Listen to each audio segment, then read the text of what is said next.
దిక్కుమాలిన పాశ్చాత్య ఆచారాలన్నీ భారతదేశంలో కూడా తగలబట్టి సంవత్సరానికి 13 వర్షాలు పడుతూ ఉన్నాయి.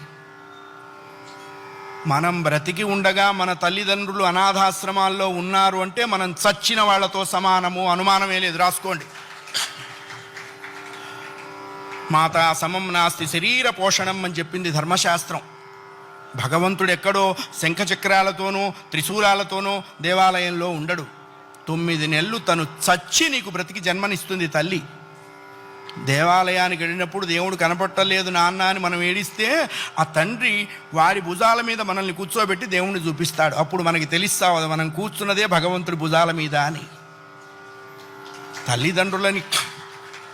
తల్లిదండ్రులకి గుళ్ళు కట్టించక్కర్లేదు, కట్టించిన గుళ్ళ ముందు వాళ్ళని కూర్చోబెట్టకుండా ఉంటే చాలు. అది నేర్చుకోవాలి.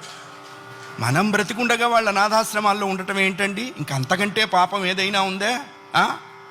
కాశీలో యజ్ఞం చేస్తే వస్తుందా? రామేశ్వరంలో అన్నదానం చేస్తే వస్తుందా? జన్మనిచ్చిన తల్లిదండ్రులు ప్రధానము.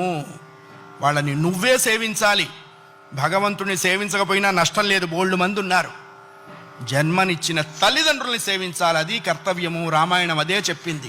అయ్యా, ఆ అభిప్రాయం లేనివాడు పశువు అనకూడదన్నారండి. పశువులు పోటీకి వచ్చినాయి, మమ్మల్ని ఆ వాడితో పోలుస్తావా అని.